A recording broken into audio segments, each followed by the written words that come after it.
be a preacher. Do I necessarily want to be a preacher? No, but it's also like my mother broke it down to me, like you can preach in different ways. You don't have to necessarily be a preacher, but you can use different avenues, whether it's education, whether it's doing what I'm doing now. So I'm still doing essentially what God wants me to do, but not probably in that ministry as far as like preaching and whatever the case is. But it's still, I feel like I'm still walking to my calling, still in this position I'm doing now.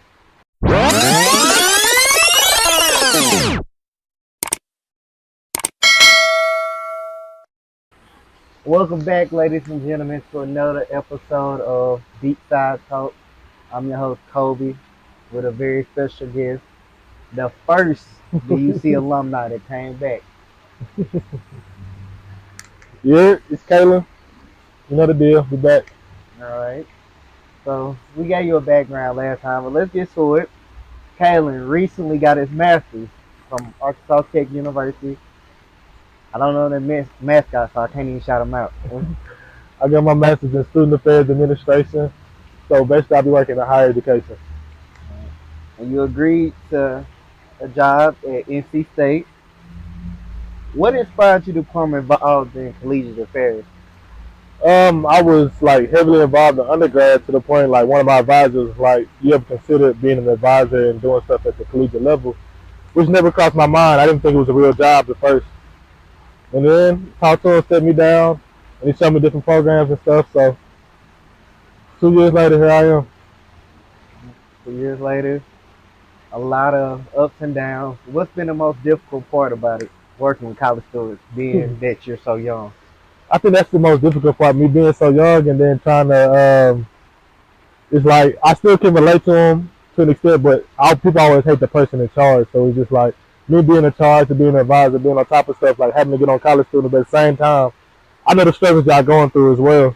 So, how's it working as Director of Diversity and Inclusion prepares you for the role at NC State? Oh my God. I think the role I had at Tech, it prepared me for a lot, just being able to manage the office, then with like student workers and how to handle programming, how to do programming, work with funding and stuff, different stuff like that. And how to prepare me for the role is just like, I was already advisor for certain groups at Arkansas Tech, so it was easy for me to switch into NC State. And then just work for fraternity sorority life, I'm an advisor for Iota Pi now, so it's just like, it was just an easy transition, I feel like. It's crazy. What made you take the role as advisor when you were about to leave? Well, because I feel like even though I won't be here in person, that I can be that medium for the older generation and the newer generation to where I can relate a message to them in a better way than what the older generation come across as. So, how do you plan on doing it? Because you're going to have a heavy caseload at NC State, and it's hundreds of miles away, thousands of miles away from here. So, I feel like there will be a difficult transition for you, especially since this your first job. I don't know how I'm gonna handle the transition, but all I can say, I'm gonna try. I mean, if I feel like I can't do it, I have no problem with stepping away and being like, hey, I can't give y'all the best of what I can do. I'm gonna let somebody else take on that role. Well, speaking of balance, how do you plan to balance the needs of the different organizations and ensure all voices are heard? Because your position is head of basically all Greek life, right? So how you plan on balancing that out?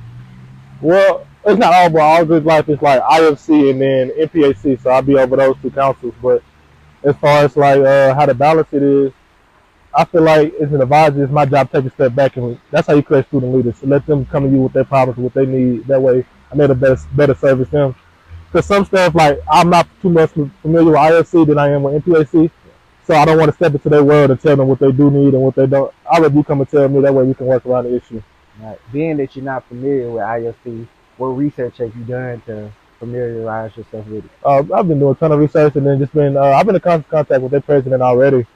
And I haven't officially started the job, just trying to get ahead of the ball and asking them what they need from me, essentially, and then just asking what they need from me as an advisor, too, as well. What programs do you plan on bringing up there? That's a good question. I haven't really thought about just different programming. I really just want to get my feet wet and see what they need from me before I just go out there and throw out ideas. Elaborate more on that.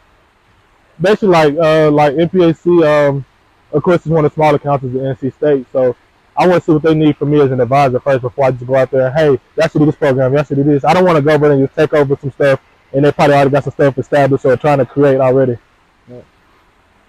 Yeah, I understand. But as a new person, it is this to, like you say, leave your mark. Shouldn't you be thinking of how you're gonna leave your mark instead of allowing people to? You should. I feel like you should already have an idea of at least one or two things you're gonna bring after you did your research that they don't have that may or may not improve them. I know it's all trial and error at this point, but still. I feel like it's too soon to try to gauge what they do. Like, what can I bring? Because I don't essentially know. I met with the students one time, so I feel like once I get hands on with the role, especially during the summer, so I can actually thoroughly do my research of what NC State needs and what those counselors need from me, then I'll be able to, hey, I feel like I should do this program and do this, but I feel like that's too soon to how to gauge what they need. What do you feel like your biggest adjustment will be going from Arkansas to NC State? Honestly, I feel like my biggest adjustment is going to be simply just working at 8 to 5, Monday through Friday, and of course on Saturdays working too as well. Because at Arkansas Tech, I was a graduate assistant, so I was only able to work 30 hours a week. So basically, I'm going probably 9 to 3 every day, and then don't work on Fridays at all. So I feel like that would be the biggest adjustment for me. Yes, you are known for skipping work at a moment's notice. Supposed to be at work at Lowe's right now. Right. Shout out to Lowe's. When you find out if you get the scholarship? Next on the 22nd. So how has Lowe's prepared you for your job, or has it not prepared you? No, it definitely prepared me. It just as much as I don't want to work at Lowe's, I mean it gave me the flexibility to actually just go in and work, put my head down and actually make some money. It just gave me the drive. Like, it's some days I don't want to work, but money talks and bills talk too. So whether I want to do it or not, I have to go in there with a smile on my face and do it. I remember one time you got rewarded for stopping somebody from stealing. Can we talk about that? Oh, you want to be completely honest? I did it completely on accident. How you accidentally catch somebody? Because he put all the stuff, like the tools in the trash can. I was looking for the tag for the trash can, and I actually knocked the top over. And I looked, I said, this boy got about $2,000 worth of tools in here. I looked at him, he looked at me, I said, that's crazy. And the tag was on the outside of the trash can. He would have walked there with all that stuff. Did they compensate you for stopping? No, they didn't. Yes, they did. They gave me a $50 bonus, and then they mentioned my name and like I had like a whole little video thing about how to actually do RWD, which is like to stop somebody from stealing from the store. I don't know how they did it, but if you see in the video, you can see my elbow actually knocking the top off and everything too. But they did that. It seems like everywhere you go, you leave your mark. What makes you have that ability to, like, from UCA to Lowe's to Arkansas Tech? I know recently got NPAC up there as you basically being ahead of. So, what has led you to have that flexibility to everywhere you go be a chameleon, blend in but stand out? I don't know. It's just like one thing that's instilled in me as a child is just like people. No matter what you say to them, it's how you make them feel. So if I can make you feel a certain way, I feel like I did my job. Like, I think the goal is to try to make somebody's day every day for me. How long have you been Greek? Greek, oh Lord, since 2018. So what is that? 5 years? 5 years. So almost five. You'll fall, baby. So how important is Greek unity? And is it a such thing as too much Greek unity? I believe Greek unity is important. It's because we're essentially all here for the same reason, which is to build our community up. Whether it's going different ways or different versions, that's why we have different organizations. But the goal is always to try to build our community. So I feel like it's very important to establish Greek unity. And whether our goals are the same, but how we get there and navigate it, I feel like that's going to always be different. But I feel like that's important to make sure that we still have that same goal, like to help build our community. So you don't feel like there's a thing it's too much? I feel like it's too much. It could be too much Greek unity at times because you lose the identity of what your organization essentially was founded for and the ideas that it was built up of. Like every organization, granted we all share the same brotherhood, scholarship, service, sisterhood, and all that stuff. But also at the same time, it's a reason why your organization was founded too as well. So I feel like we lose the essence of that when we have too much Greek unity. Yeah, I agree with that. I feel like you and UCA kind of fostered too much group unity. Like the competitive drive of the organization kind of dwindle once you start becoming Greek. I mean, to an extent, yes, and to an extent, no. It's just whatever people you bring into the chapter that's competitive. Like with me, it was like, okay, cool. Y'all graduated, so it was only three of us. So how can I go this? How can I go organization? I IOTA ain't had to Phi. tell my we left. Y'all graduated. The Sigmas graduate.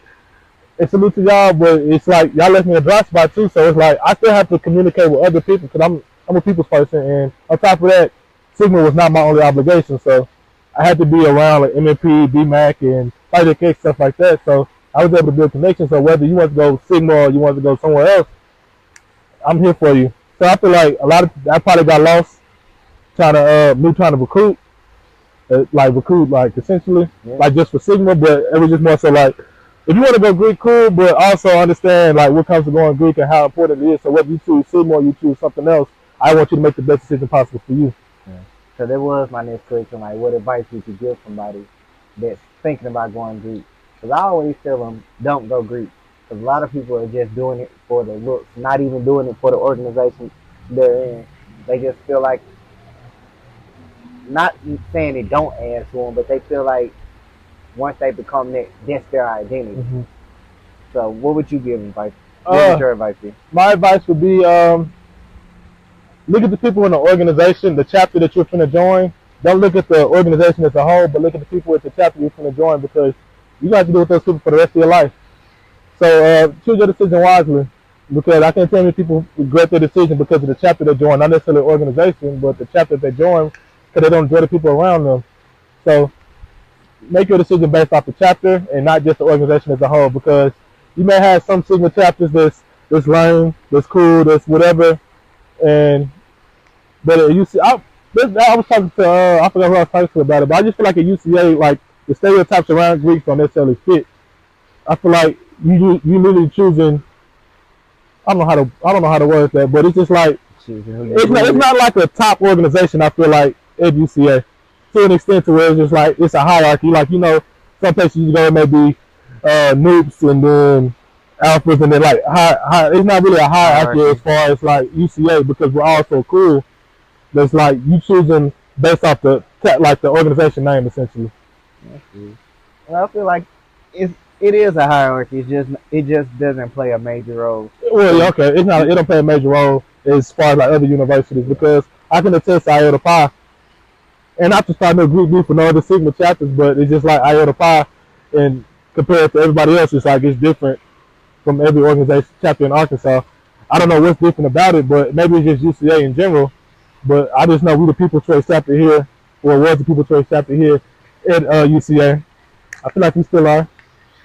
hey, I agree with you. South Europa, ND. But let's get back to you getting ready to move. What are you nervous about? Uh, I don't know. I don't know what to expect. I think that's the biggest thing. It's just like growth is just scary because you don't know what to expect because you never experienced it before.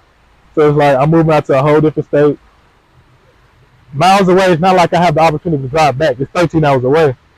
So it's like essentially I'm really just out there on my own. So it's just like I'm here for it, but it's just nerve wracking. Like I don't have the same support system that I could just call one of y'all up and pull up on one of y'all, or y'all pull up on me vice versa. But at the same time, I feel like it was necessary. I always said I want to go to a big university, and one of these major things. So why not go to a big university, the biggest university in North Carolina, and on top of that, it's the ACC school too as well. So it's just like I'm gonna take the chance of myself, and if I fail, I fail, but I can at least say I tried. Yeah, I mean, you never fail until you quit. So even if it doesn't go the way you want it to go, you still got an opportunity to change around no matter what. But speaking of you saying always saying you want to go to a big university, you big on manifestation, right? Mm-hmm. You manifested the life you have now, and it's been a running theme on the shows I have. Do you believe in manifestation or karma? But how much of your life do you feel like you've manifested up to this point? I don't necessarily know. I wouldn't say.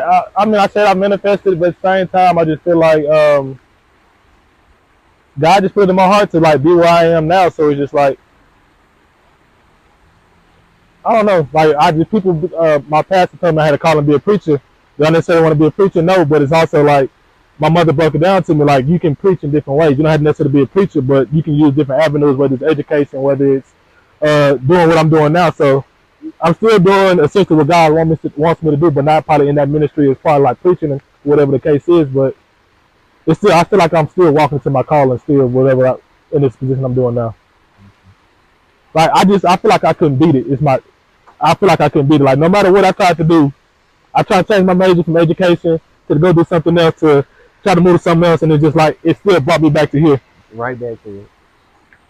So during this process, who has been your confidence and go-to role model about all this? Because I know this is the issue you never really knew about growing up, but now it's right there in your face. Who have you been able to talk to about it? Honestly, I recently had this one role model to talk to about it. I'm the type of person like I look at all my friends, all my family, and people that I consider I'm close to. I take from all y'all because there's one aspect I can get from you. One aspect I go talk to Jaro all the time. I can get from Jaro. I can go get from my father. Like whatever the case is, like I look up to all y'all. If I feel like if you got a friend group and you can't take something from them, you don't need to be part of the friend group. Who you gonna miss most? I don't know. Probably my dog.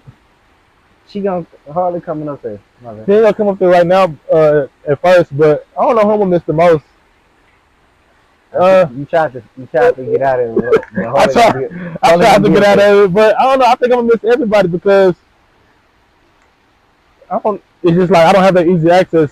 I mean, but also it ain't nothing for me to pick up a phone and call y'all and sit on the phone with y'all. So I'm gonna miss y'all in spirit in person, but it's just like that don't change our communication style whether it's because it's on the phone. Are there baddies in North Carolina? I would hope so. If you're a North Carolina baddie, hit me up and I'll get you in contact with you. That's what I do. All right. We already have it. Speaking of baddies, are you single right now? Yes. Yes, I am single right now, but I'm chilling. You don't want to mess with me right now. How single? Because that sounded toxic.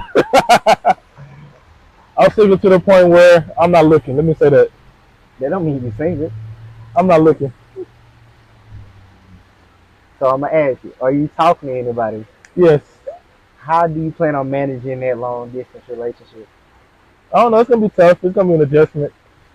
But I feel like just constant communication, we'll try to work through it and see if it's best for us in the long haul and see if it's not. How long y'all been talking? I don't know. Off and on. It's been off and on, so. So have you been a problem with cheating? Honestly, I can admit it's probably me. I'm very powerful, and I know that. That's all I got to say about that situation. Because you know. Kevin Gates said, well, maybe one day I get over my pride. Probably not, though. Oh, really? Since you about to leave Arkansas, what has been your biggest regret? Biggest regret? I don't think I necessarily just have no big regret. I feel like everything brought me to this point. I would probably say like my biggest regret is letting my grades slip my senior year because of COVID and then just the personal issues. But even that brought me to where I am now at Arkansas Tech. Because I could have ended up going to UCA and doing what it, like repeating the same pattern, but it brought me to Arkansas Tech and I ended up running the whole department myself. So I don't necessarily say I just have a big regret. Yeah, I don't think I got one. Alright, no regret. But rather than grades and stuff, what's something you wish you were more a part of? I wish I was more a part of the college life early on. Like freshman year, sophomore year, just going out partying and kicking it. You didn't miss nothing. It just like really experiencing college for real. I mean, I really didn't get out to like my junior, senior year, and later on, but just like truly experiencing that. Granted, I was like heavily involved in everything else, but like outside of that, just thoroughly enjoying college the way it should have been. What stopped you from enjoying college? I don't know. I just feel like I have this level And it wasn't my girlfriend at the time. It wasn't her. But I just feel like I just have this level to where I know I'm not gonna go over. Instead of I need to push my limits a whole lot more. Pushing limits. So how you plan to push your limit when you move? Just getting comfortable, more uncomfortable. Like I'm gonna just have to go outside and just see. Like I have to truly embrace just being out there in North Carolina and doing all this other stuff. Just going outside, walking up, going downtown, going to. Probably still not gonna be a club person, but just like enjoying the nightlife scene and everything like that. Cause me, I'd rather be at the house by myself, chilling with a couple friends. But I don't know nobody out there for real, so I'm gonna have to get out there to get all that. Like I said, I'm gonna connect you with a few people. I got an invite saying, "Yeah, I'm still your friend from." I just told him, just keep it safe. Like, don't kidnap me. It's cool. But I'm reading this book, and it talks about boundary setting, and it's 3 types of boundaries. You got healthy boundaries, which is self-explanatory. You have rigid boundaries where you over-consume things and let people get in on you. And then you have rigorous boundaries where you stone, stiff-necked, don't want to give in. How would you describe your boundaries, Seth? My boundary style for other people or my boundary because my boundaries for myself like what I give other people. I feel like it take a while for me to get on my boundaries with other people. Like for people to actually just truly get to know me and know my personality. Because like you said, it's like I'm sort of a chameleon, so it's like you never know which version of Caylin you're gonna get from me. So to understand, it just depends on who you are as a person and how I how I fit in your life. But as far as like people boundaries with me, I mean, I don't feel like people have a lot of boundaries when it comes to me, and I feel like that's a problem because I take on so much and take a lot of people's problems and issues that I don't leave room for myself. But at the same time, like I'm just such a helpful person. Like my father always told me, I got these broad shoulders, like carry the weight. Shout out to Eric.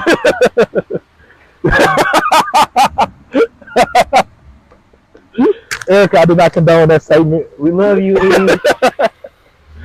But no, go like you said, you can't practice self-care if you don't take care of yourself.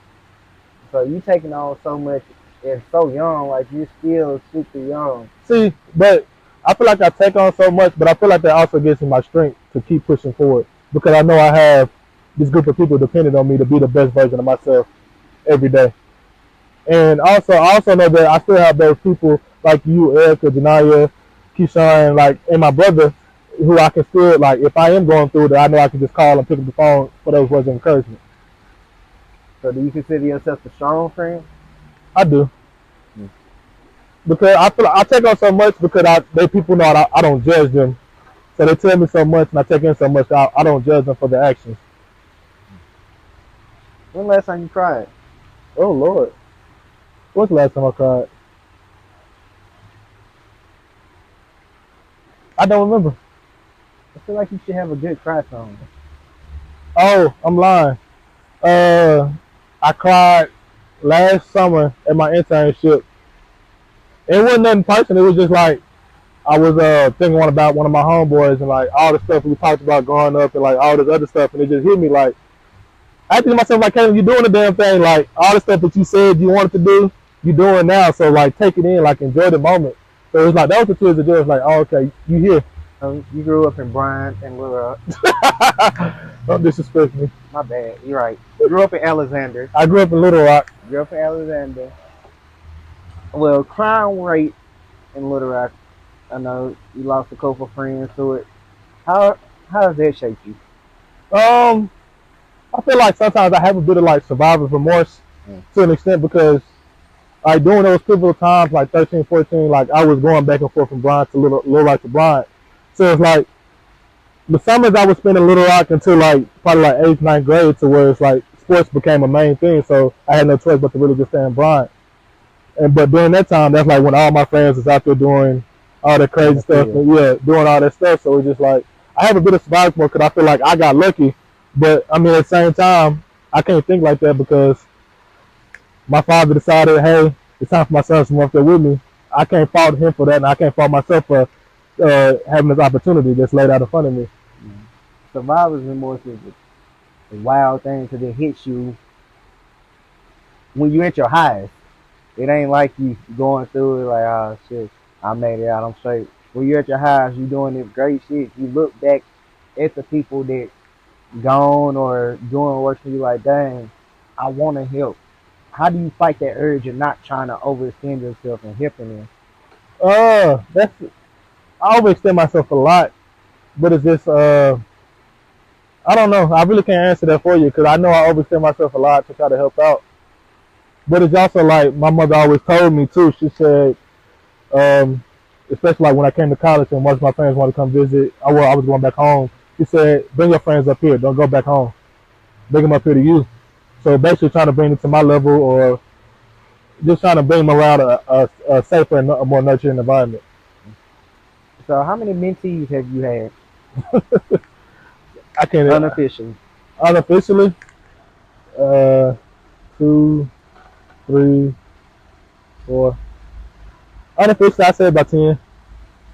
Who have you had the biggest impact on, you think, or they've told you? Ooh, I don't know. I'm gonna probably go with Keyshawn. Like that's my little brother for real now. Well, I consider all my little brothers, but me and Keyshawn just have a more personal relationship. And then I would say I grew up with AJ. AJ grew up down the street from me, so just seeing his growth and just helping him out. Shout out to AJ, Big Chris. And then Trey, that's my guy. Ryan. I mean, I don't honestly. I really couldn't tell you who had the most impact on. So, who your favorite? I don't have a favorite. Everybody has a favorite. That's the biggest lie in the world. I don't necessarily have a favorite. All right, who your favorite parent? I don't have a favorite parent. Who your favorite sibling? I don't have a favorite sibling. Okay, right, okay. Listen. I don't have a favorite sibling, but I do have a twin, so I just feel like that's just a different type of relationship, a bond that my siblings can't get. Hey, he's telling you who your favorite sibling is. All right, since you said you ain't got a favorite parent, what parent do you talk to the most? What about mom? And which parent do you have the most in-depth conversations with? Both of them. If they're both were drowning, who are you saving? I'm gonna die trying to save myself.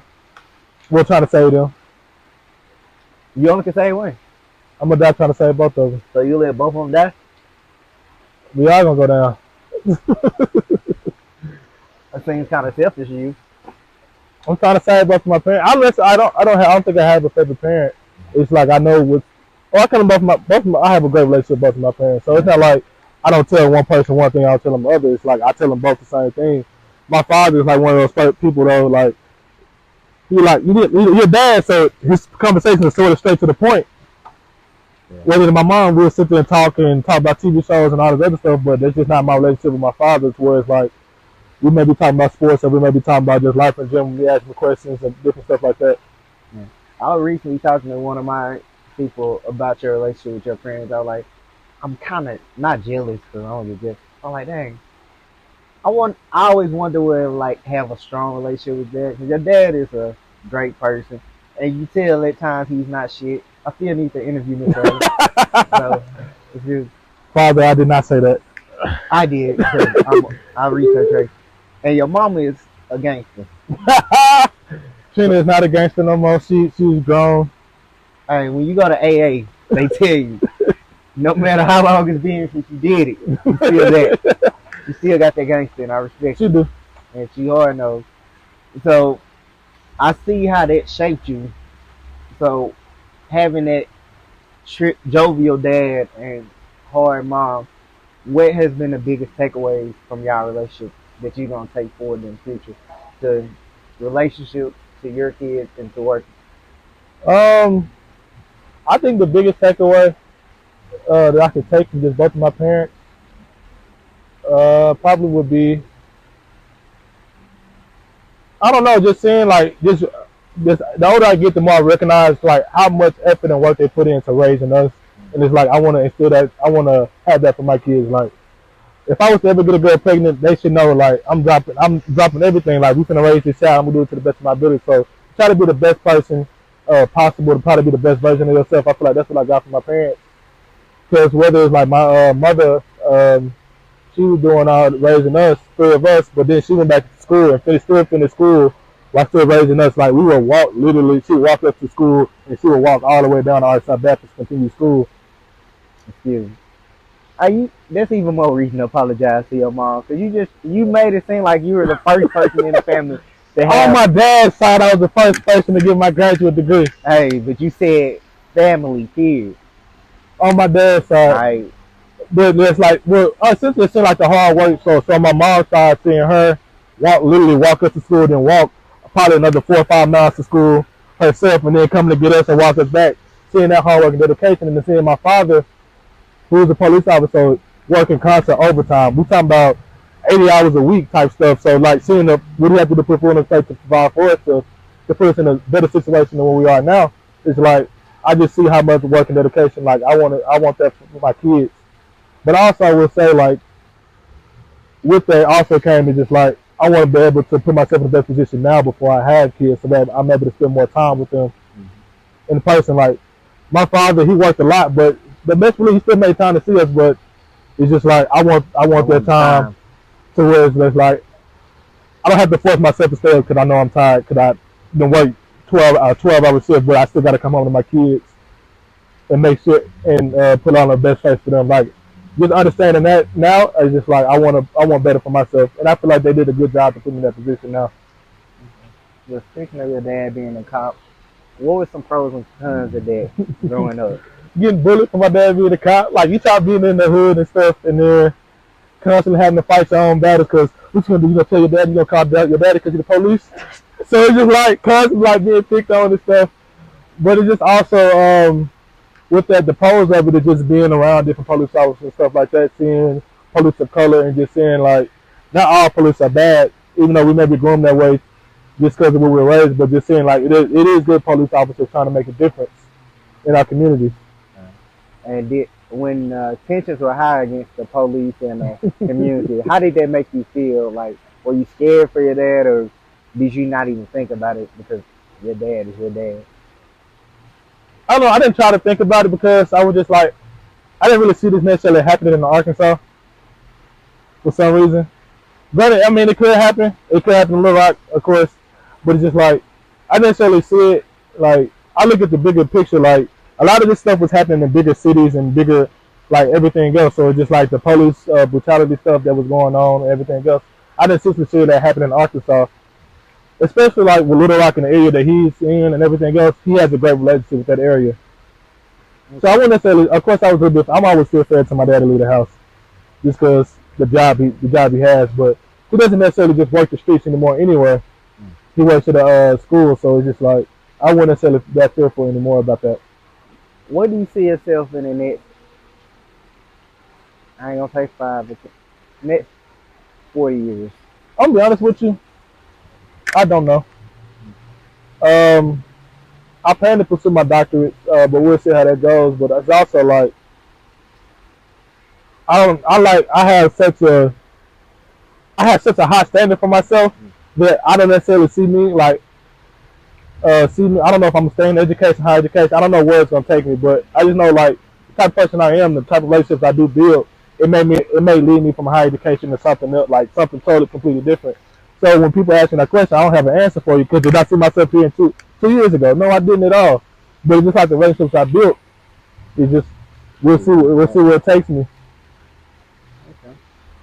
What legacy do you think you've left here?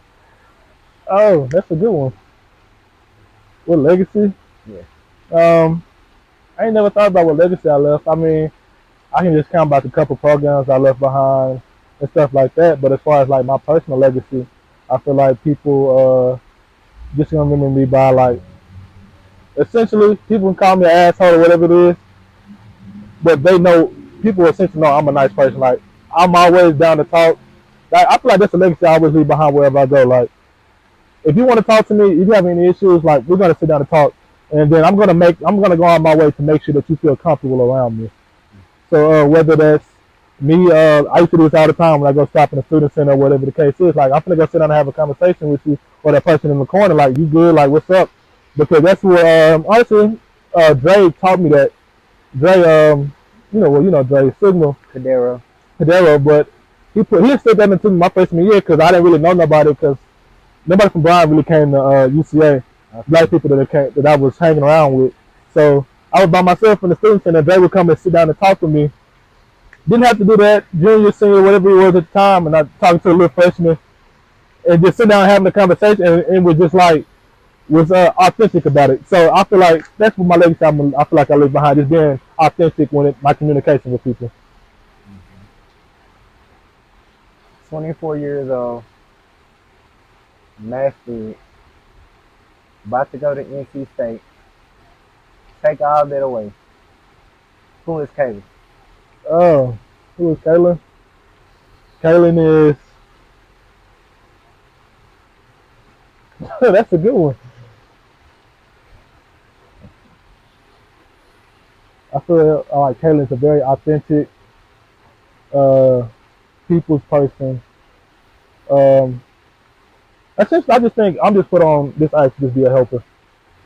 Any way I can see myself best fit, whether it's being a friend to you, whether it's putting you in a position to get a job, or just being an advisor, being a mentor, whatever role for people have, I feel like I'm going to do that to the best of my ability to assure you and to help you to achieve your goal. Okay. And I see you got the Can You Blame Me shirt. Yeah. Had to rep my boy Brian. This is your chance right here. Look at the camera. Can you blame me? Tell them why they can't blame you. Get your stuff off. Can you blame me? No, you can't blame me because listen, God set this in motion 24 years ago, and I'm here. I'm walking in my path, and I feel like I'm walking in my purpose. So, what I always say, they never said weapons wouldn't form me. They said they wouldn't prosper. And look at me, I'm still here. Hey, can't blame me.